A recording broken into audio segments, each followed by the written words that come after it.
एक बात मुझे आपको नोट करवानी है, 15 जून से आज की बात का टाइम बदलेगा। जो शो 9 बजे होता है अब 8:30 बजे से शुरू होगा।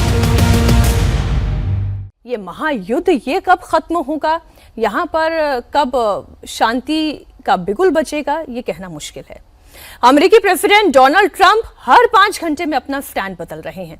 पहले उन्होंने ईरान पर बहुत बड़ी स्ट्राइक करने का ऐलान किया, लेकिन उसके 5 घंटे के बाद ही उनके तेवर बदल गए। अमेरिकी सेना ईरान पर नए हमले शुरू करने से करीब 3 घंटे दूर थी, तभी ट्रंप ने कार्रवाई रोकने का आदेश दे दिया। अब ट्रंप ने कहा कि अमेरिका ने ईरान के साथ युद्ध खत्म कर दिया है। उन्होंने ये भी दावा किया कि ईरान कभी परमाणु हथियार नहीं बनाएगा। ट्रंप के मुताबिक मुस्तफा खामेनेई ने नई डील को मंजूरी दे दी है और शांति समझौते पर इसी वीक यूरोप में साइन हो सकता है, लेकिन ईरान ने डील को लेकर हामी भी नहीं भरी। डील पर सस्पेंस बना हुआ है, यानी पूरा कंफ्यूजन है। इस मुद्दे पर हम चर्चा करेंगे। हमारे साथ अमेरिका से senior journalist Ahmad Mufti Khan, Saudi Arab से geopolitical analyst Asif Rameez Daudi, Dubai से जियोपॉलिटिकल एनालिस्ट कार्तिक गौड़ और ईरान से मिडिल ईस्ट एक्सपर्ट नजर अब्बास रिजवी के अलावा भारत से defence expert major general A K Siva जुड़ेंगे। एक एक बिंदु पर होगी चर्चा, लेकिन उससे पहले एक छोटी सी रिपोर्ट आप देख लें वॉर पर यह अपडेट।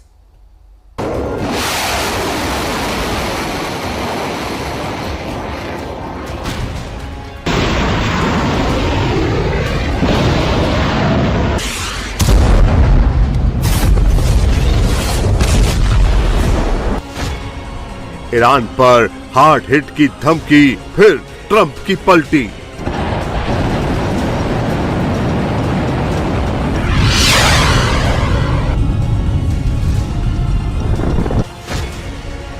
ट्रंप का बैटल फ्रंट, पल पल यू टर्न।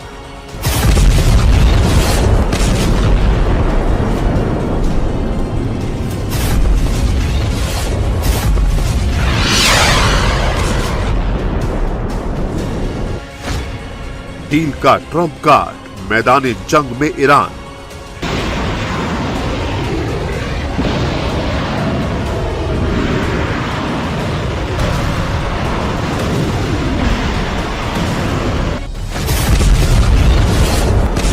अमेरिका ईरान के बीच युद्ध का फाइनल राउंड शुरू हुआ है या फिर ईरान अमेरिका के बीच डील होने वाली है, इसे लेकर अभी सस्पेंस बना हुआ है। अमेरिकी राष्ट्रपति डोनाल्ड ट्रंप ने दावा किया है कि अमेरिका अब ईरान पर हमला नहीं करेगा, क्योंकि अमेरिका और ईरान के बीच जल्द ही डील होने वाली है। अमेरिकी राष्ट्रपति ने यह भी कहा कि ये बातचीत ईरान के टॉप लीडरशिप के साथ हो रही है और डील की मंजूरी मिल गई है, इसीलिए ईरान के खिलाफ तय हमले और बमबारी रद्द कर दी गई।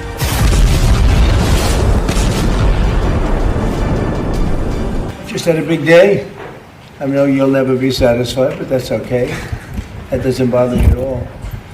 We just made a great settlement of the war with Iran, and we're going to be subject to finalization of documents, which should get done over the next few days. We'll probably have a signing maybe in Europe. And most importantly, we have a deal that Iran will never have a nuclear weapon, which was the whole purpose of what we had to go through to get this. So it was a big, very big thing. But we have a signing soon, and the documents are in pretty final shape. So we'll see. We'll see. Very good. Should be done. That should be done pretty quickly. They want it every bit as much as everybody else wants it. And I think a lot of good relationships. इससे 5 घंटे पहले Trump ने Iran को सीधे हमले की धमकी दी। Trump ने कहा था कि आज रात तेहरान पर जबरदस्त हमले करेंगे।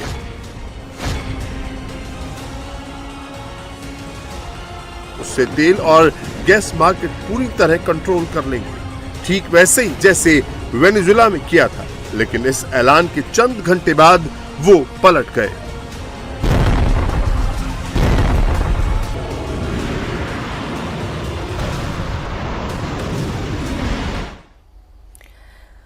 सभी मेहमान हमारे साथ जुड़ चुके हैं। शिवाजी, मैं चर्चा की शुरुआत आपसे कर रही हूं कि अगर ईरान किसी डील के लिए राजी ही नहीं है, मुस्तफा खामेनी अगर राजी ही नहीं है, तो अमेरिका ये कैसे कह सकता है कि डील बस होने वाली है? और ये जो ट्रंप अपना स्टैंड बार बार बदल रहे हैं, ये क्या पॉस्चरिंग है? एब्सोल्युटली मीनाक्षी, ये सच्चाई है कि अमेरिका कभी भी दोबारा युद्ध नहीं करना चाहता। अगर आप देखें राउंड 1 में कहीं ना कहीं ईरान की ज्यादा बढ़ोतरी थी, तो इसलिए जो डोनाल्ड ट्रंप के आप देखें पॉपुलैरिटी गिरती जा रही है अमेरिका के अंदर। उनकी अप्रूवल रेटिंग लोएस्ट है। मिड टर्म इलेक्शन है नवंबर में, उसके बाद आप देखें जुलाई में 250 साल का जो इंडिपेंडेंस वो सेलिब्रेट करना है। और उनको मालूम है कि अभी भी ईरान की स्ट्रेंथ ज्यादा है, वो कभी भी युद्ध नहीं करेंगे।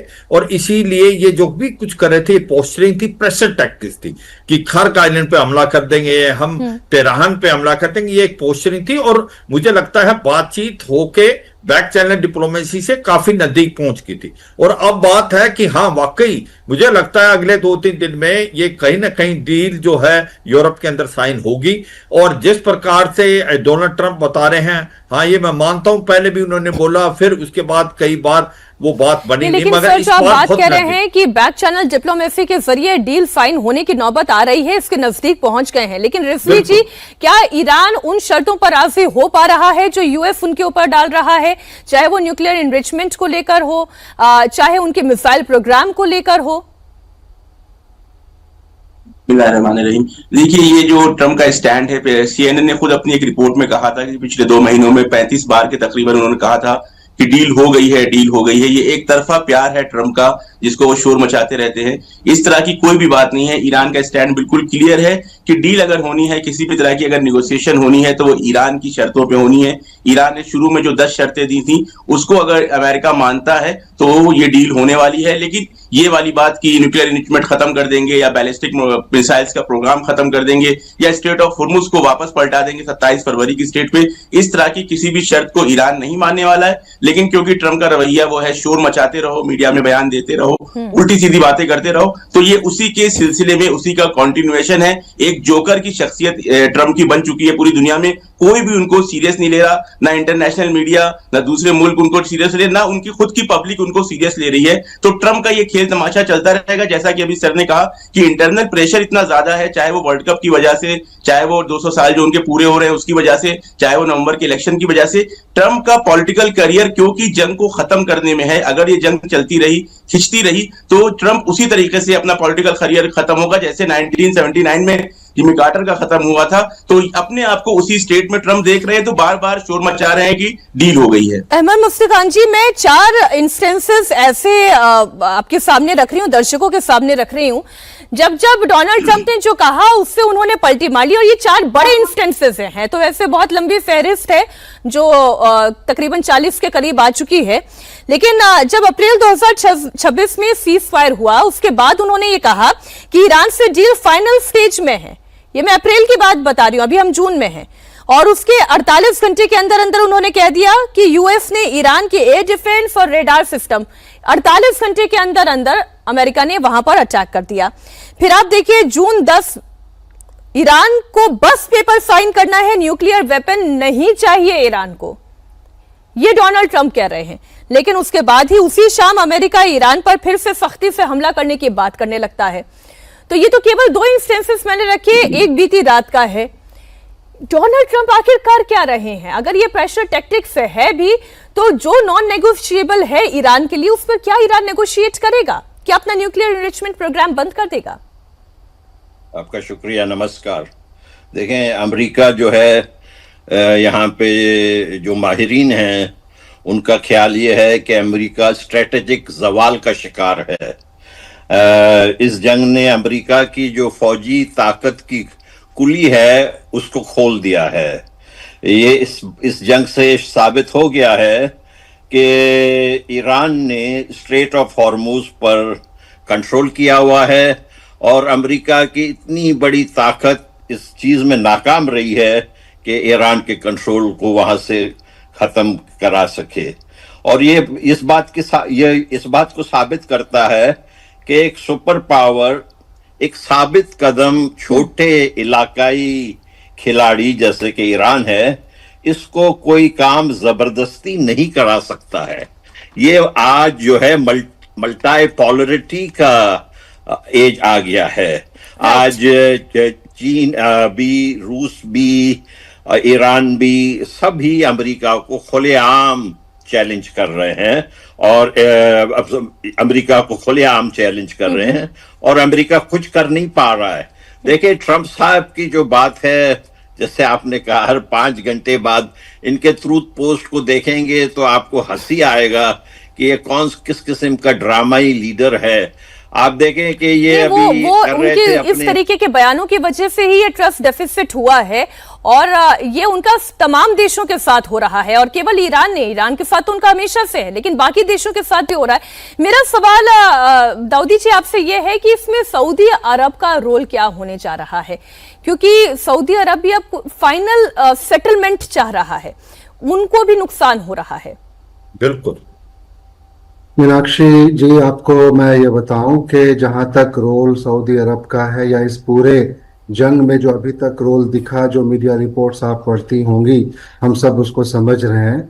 शुरू से एक ही रोल रहा है कि कैसे इस इलाके में जो एक विजन को लेके सऊदी अरब चला, अभी आप 2030 विजन देख रही हैं, यहाँ के प्रोग्रेसेस को देख रही हैं, किस तरीके से पूरी दुनिया यहाँ पे टूरिज्म हो, चाहे डिफेंस हो, एजुकेशन हो, सारी दुनिया इधर बिजनेस के लिए आ रही है। रियाद एक हब बनता है या बहुत तरक्की के रास्ते पे चल रही इस विजन की वजह से। और आपने देखा होगा कि इस जंग के दरमियान भी एक ही स्टैंड रहा कि कैसे रीजनल ये जो पीस और सिक्योरिटी बनी रहे और इसका एस्केलेशन नहीं हो, डी एस्केलेशन हो। और यही वजह थी कि सऊदी अरब एक सक्षम होने के बावजूद भी, कैपेबिलिटीज रहने के बावजूद भी मिसाइल्स को इंटरसेप्ट किया, लेकिन एक सब्र और पेशेंस के साथ आगे बढ़ते हुए एक ही विजन पे चले कि हम किसी भी तरीके से उस चीज का हिस्सा नहीं बनेंगे जिससे दुनिया में डिस्ट्रक्शन हो। आप ऑयल एनर्जी में भी जानती हैं कि सऊदी अरब में कितनी सलाहियत है, पूरी दुनिया पे उसका असर आएगा। अगर आज की तारीख में जंग खत्म हो जाती है, आज 12 तारीख को यदि जंग खत्म होने का ऐलान हो जाता है, तब भी आज की 12 तारीख से अगले साल की 12 तारीख तक का 1 साल का वक्त लगेगा जहां जहां नुकसान हुआ है उसकी भरपाई होने में। मैं केवल ऑयल फील्ड्स की बात कर रही हूं। और उसके बाद जो इकोनॉमिक लॉस हुआ है जिन जिन देशों का, वहां की तो रिकवरी अभी और एक बड़ी यात्रा है जो तय करनी होगी। इसलिए कार्तिक गौर जी, आपका इसमें क्या स्टैंड है, सर आप भी इसमें अपना इनपुट दें कि ये तो हम समझ पा रहे हैं कि अमेरिका इस जंग को और लंबी नहीं खींचना चाहता, ना ही ईरान ये चाहता है इस जंग को और लंबी खींचे, लेकिन जब तक नेगोशिएशन टेबल पर दोनों का पलड़ा बराबरी पर नहीं आएगा, किसी एक देश का भी अगर अपर हैंड रहेगा तो ये डील नहीं हो पाएगी और यूएस अभी वही करने की कोशिश कर रहा है। नमस्ते सारे को पैनलिस्ट को, नमस्ते एज वेल। देखिए ये जो अभी सिचुएशन है ना, उसमें इट इज कि सर्टन चीजें नॉन नेगोशिएबल है दोनों पार्टी के लिए। फॉर एग्जाम्पल आप अगर यूएस का या जीसीसी का अगर आप एक पक्ष देखें तो उनके लिए 2 मेजर मुद्दे हैं। एक कि भाई Iran can not have nuclear weapons, जो भी एनरिच्ड यूरेनियम भी है वो उनको वापस देना पड़ेगा, that is very clear. Secondly straight of Hormuz का क्या होगा, and Iran can not be controlling that, तो वो भी एक चीज बहुत क्लियर है। ईरान के पर्सपेक्टिव से आप अगर देखो तो ईरान के लिए भी 2 मेजर चीजें होगी कि भैया ये हमको गारंटी होनी चाहिए कि भैया अभी एक अगर पीस डील होती है तो दैट विल स्टे, एंड ऐसा ना हो कि भाई 3 महीने 6 महीने के बाद वापस शुरू हो। सेकेंडली कि भैया हमारे पैसे का क्या होगा, because we have had huge losses, तो उसका क्या होगा, तो that has to be clearly defined. I think somewhere down the line अभी जो है ना वो थोड़ी बहुत ईगो के इश्यूज हैं। एंड डोनाल्ड ट्रंप के बारे में मैं एक चीज कहूंगा ऑन ए लाइटर नोट कि वो ना दिल में आते हैं ना समझ में आते हैं।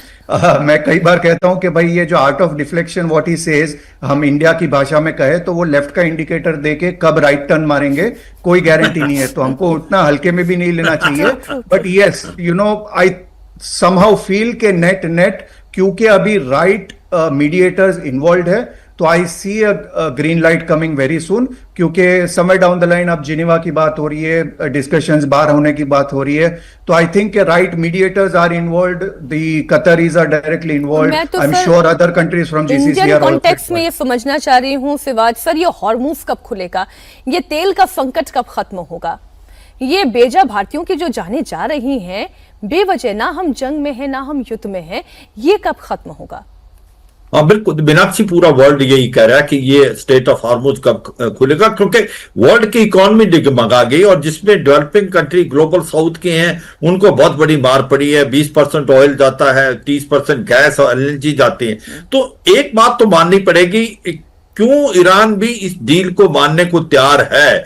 जो 2 पॉइंट मेरे को पैनलिस्ट ने बनाए, उसके अलावा कि जो स्टेट ऑफ हार्मोज अगर उसने बंद किया ईरान ने, तो उसके ऊपर भी तो नेवल ब्लॉकेड अमेरिका ने लगा दिया है, जिससे उसका भी ऑयल जा नहीं पा रहा है। और सच्चाई है, खर्ग आइलैंड पे 90% ऑयल जाता है, वहां पर इसकी जो स्टोरेज कैपेबिलिटी तो फुल हो गई है। अब इनके ड्रिलिंग मशीन बंद हो गए, तो इसका मतलब उसको भी पिंच हो रहा है। अगर आप देखें, ईरान भी नहीं चाहता ये युद्ध लंबा चले, क्योंकि ईरान की इकोनॉमी डगमगा रही है। ईरान के अंदर डिससैटिस्फैक्शन, मिस गवर्नेंस, अनएम्प्लॉयमेंट और बहुत ज्यादा है, तो वो भी चाहता है। हाँ, आपने बहुत अच्छा बोला और को पैनलिस्ट ने भी कि कहीं ना कहीं ईगो है। 2 रेड लाइन जो है अमेरिका की हैं, 2 रेड लाइन ईरान की हैं। मुझे लगता है कहीं ना कहीं अंडरस्टैंडिंग होगी। और मैं ये बार बार बता रहा था कि ये पोस्टरिंग है, कभी भी वो खर्क आइलैंड पे हमला नहीं करेंगे, कभी भी वो दोबारा तेहरान पे नहीं करेंगे। पिछली दफा भी जब हमला हुआ इजराइल की तरफ से, तो उस पर डोनाल्ड ट्रंप का स्टैंड तो इजराइल के एंटी ही था।